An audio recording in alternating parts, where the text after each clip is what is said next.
شامی صاحب، ہفتے کے روز سے یہ سلسلہ شروع ہوا، ایک ہڑبونگ مچی، ایک ہنگامہ کمشنر صاحب، یہ کمشنر صاحب تو بول پڑے کہ جی مطلب یعنی دھاندلی کی ہے، اعتراف بھی کر لیا، مستعفی بھی ہو گئے، پھر تحقیقاتی کمیٹی جو ہے وہ بھی بن گئی ہے۔ دیکھیں جو کچھ بھی ہوا ہے انتخابات کے دوران، ایک تو نیٹ بند ہوا بالکل گنتی کے دوران، اور پھر جو سسٹم تھا ان کا وہ فیل ہوا۔ تو گنتی سے پہلے بھی سر پورا دن ہی نیٹ تو بند رہا نا، لیکن گنتی کے دوران بھی بند رہا۔ بالکل۔ اب وہ الیکشن کمیشن کہہ رہا تھا کہ ہمارا سسٹم ایسا ہے کہ جو پریزائڈنگ افسر جو فارم 45 مرتب کر کے بھیجیں گے ریٹرننگ افسر کو، اور پھر اس کے بعد وہ بھیجیں گے الیکشن کمیشن کو، اس سسٹم کا نیٹ سے کوئی تعلق نہیں ہے، یہ چلتا رہے گا، آف لائن بھی کام کرے گا۔ آف لائن بھی کام کرے گا۔ اب اس نے بھی کام نہیں کیا، اس میں بھی خلل پڑ گیا۔ اب وہاں سارا مسئلہ وہاں پیدا ہوا۔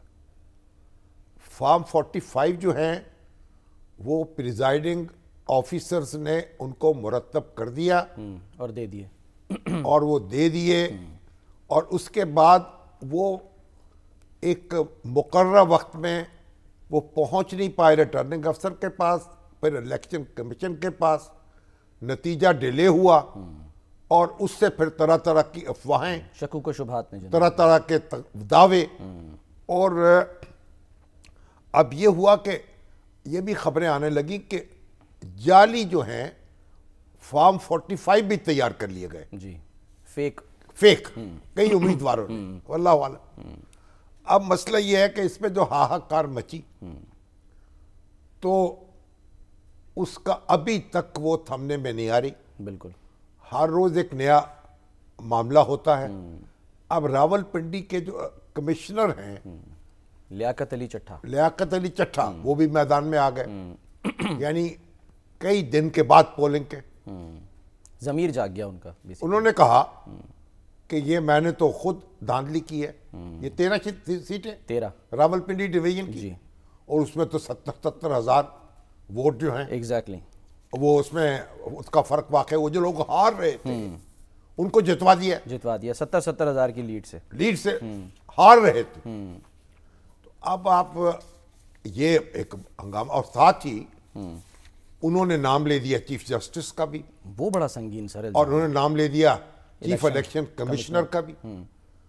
اب اس کے بعد اس پہ بحث شروع ہو گئی، کوئی کہہ رہا ہے یہ نفسیاتی مریض ہے، کچھ گفتگو ایسی کی انہوں نے جس سے شبہ پڑتا ہے ذہنی۔ لیکن اب کسی نے کہا جی اس نے امریکہ کا ویزا لگوایا ہوا تھا، بھئی کسی نے کہا کہ یہ تو مطلب کوئی سازش ہو گئی ہے، کسی نے کہا اسٹیبلشمنٹ سازش کر رہی ہے، کسی نے کہا 25 کروڑ میں بک گئے، کسی نے کہا اسٹیبلشمنٹ کے خلاف سازش ہو رہی۔ او بھائی بندہ خدا، وہ اگر نفسیاتی مریض تھا یا اس مقامی ہوش و حواس بات نہیں کر رہا تھا، یا وہ کرپٹ افسر تھا یا ہے، تو اس کو مقرر کس نے کیا؟ اور تھا کیسے عہدے پہ اپنے؟ اس عہدے پر ظاہر پی ٹی آئی نے تو مقرر نہیں کیا نا، وہ تو نگران حکومت نے مقرر کیا، یا اس سے پہلے مقرر ہوا ہوگا۔ تو یعنی اب اس کے بعد ان کمشنر صاحب سے یہ پوچھیں، اولاً تو براہ راست انہوں نے الیکشن کمیشن نے کہا ان کا رول نہیں ہے، یہ ریٹرننگ افسر نہیں ہوتے، ان کا ایک کوارڈینیشن کا رول تو ہے۔ ریٹرننگ افسر جو ہے نہ وہ ہیں نہ ان کے نگران ہیں۔ اب سوال یہ ہے کہ اگر وہ کوارڈینیشن تو کر رہے تھے، جب یہ سارا کچھ ہو رہا تھا، مان لیا جائے ایسا ہی ہو رہا تھا، اس وقت انہوں نے موقف کیوں نہیں اختیار کیا، اور دیوار بن کے کھڑے کیوں نہیں ہوئے، اور روکا کیوں نہیں اگر روک سکتے تھے؟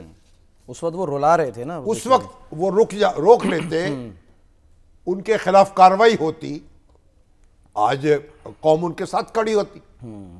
لیکن وہ سب کچھ ہو گیا، اس کے بعد انہوں نے یہ بیان داغ دیا، اور ان کو جی تو ویزا بھائی ویزا لے کے اگر ان کو ویزا بھی مل گیا امریکہ کا تو اس سے کیا فرق پڑتا ہے؟